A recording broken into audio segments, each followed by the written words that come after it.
सीधे लेकर चलते नोखा। मुख्यमंत्री बचनलाल शर्मा संबोधित करें, क्या कुछ कह रहे हैं सुनिए सर। सभी नेता जिंदाबाद, भारत माता की। बोलिए भारत माता की।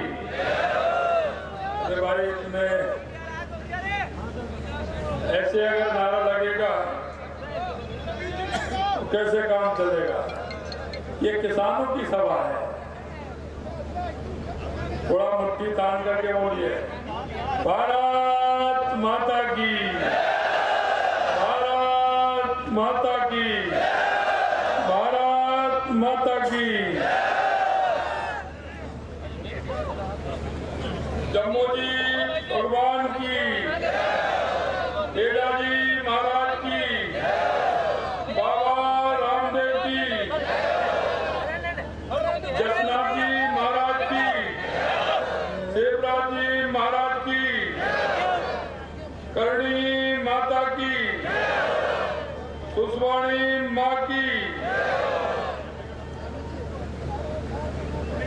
पांचों में माँ कालका की तरह माँ कालका की आज के बीकानेर के पांचों किसान सम्मेलन में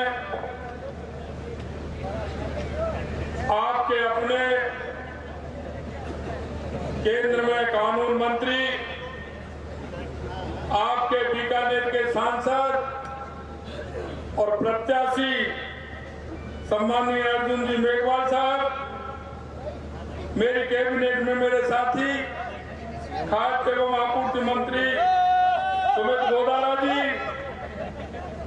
विधायक जेठानंद जी व्यास साहब, विधायक खाजूवाला विश्वनाथ जी मेघवाल साहब, विधायक डूंगरगढ़ ताराचंद जी सारस्वत साहब, किसान आयोग के अध्यक्ष सम्मानित सीआर चौधरी साहब, भामाशाह सेठ रामकृष्ण जी राठी साहब, पूर्व विधायक बिहारी लाल जी बिश्नोई साहब, किसान नेता जिनको आपने सुना ऐसे विक्षपाल मिर्जा जी, जिला अध्यक्ष जालिम सिंह जी भाटी साहब, किसान मोर्चा के प्रदेश के महामंत्री योगी यादव जी, भंवरलाल जी जहांगीर अध्यक्ष किसान मोर्चा बीकानेर, चंद्रमोहन जी जोशी अध्यक्ष किसान मोर्चा बीकानेर शहर, सत्यप्रकाश जी आचार्य लोकसभा संयोजक, जुगल किशोर जी व्यास लोकसभा समन्वयक, महेंद्र चौधरी जी लोकसभा विस्तारक, श्रीमती हवा देवी सरपंच पांचों, भंवरलाल जी नेम जिला परिषद सदस्य पांचों और हमारे जोगेंद्र सिंह जी राजपुरोहित जो यहाँ के हमारे सह प्रभारी हैं, और मेरे गांव-गांव ढाणी से आए धरती पुत्र मेरे किसान भाई और बहनों, सबसे पहले मैं आपको नमन करता हूँ, आपको वंदन करता हूँ, आपका अभिनंदन करता हूँ। आप सभी को बहुत बहुत धन्यवाद, क्योंकि ये मीटिंग 3 बजे होने वाली थी और अभी 8 बजने वाले हैं।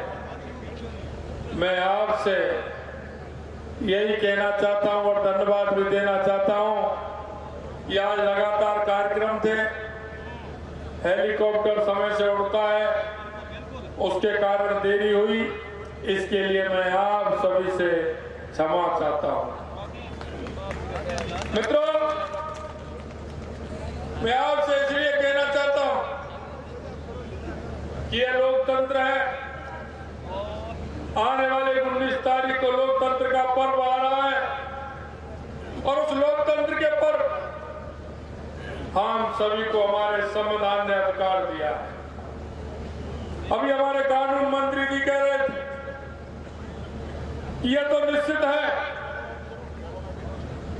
कि देश में चौथी बार भारतीय जनता पार्टी की सरकार 400 पार से आ रही है। देश के यशस्वी मुख्यमंत्री प्रधानमंत्री नरेंद्र मोदी जी तीसरी बार प्रधानमंत्री बनने जा रहे हैं। लेकिन मैं आपसे इतना निवेदन करना चाहता हूं मित्रों, यह लोकतंत्र का वो पर्व है जो आपके एक वोट से काम करता है, आपके एक वोट से काम करता है। हमारे देश के यशस्वी प्रधानमंत्री नरेंद्र मोदी जी कहते हैं, लोग कहते हैं कि मोदी जी ने काम किया है, मोदी जी ने धारा 370 हटाई है, राम मंदिर अयोध्या में प्राण प्रतिष्ठा करने का काम भी किया है, गरीब कल्याण की योजनाओं को बढ़ाने का काम किया है। लेकिन मोदी जी कहते हैं ये मैंने नहीं, ये काम आपके वोट ने किया है, आपके वोट ने।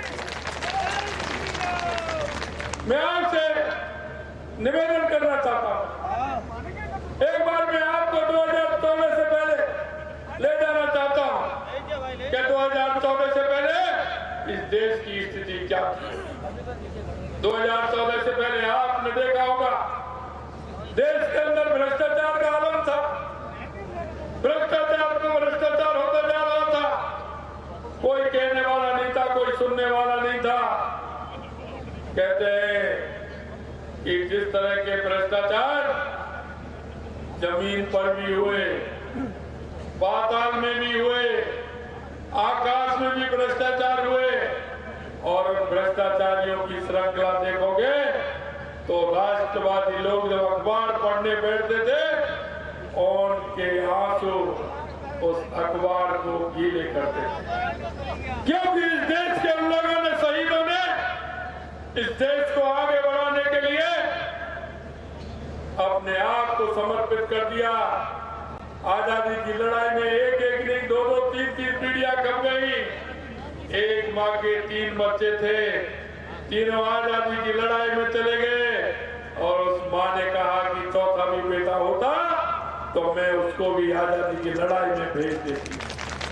मैं आपको इसलिए कहना था, देश की आजादी के बाद देश भ्रष्टाचार की बलि पर चल गया, देश तुष्टीकरण के आधार पर चलने लग गया, देश में आतंकवाद के आधार पर चलने लग गया। लेकिन 2014 के बाद देश के यशस्वी प्रधानमंत्री नरेंद्र मोदी जी के नेतृत्व में आपने परिवर्तन देखा होगा। कांग्रेस ने सिर्फ गरीबी हटाओ का नारा दिया था, लेकिन कांग्रेस का कभी गरीब से नाता नहीं रहा, कभी गरीब से नाता नहीं रहा। मैं आपको कहना चाहता हूं, 2014 से पहले कोई गरीब बैंक की चौखट पर जा सकता था क्या? बैंक की चौखट पर कोई गरीब जा सकता था क्या? बैंक में कोई खाता खुलवाता था? अरे खाते की तो बात छोड़िए, बैंक की चौखट पर कोई गरीब पैर नहीं रख सकता था।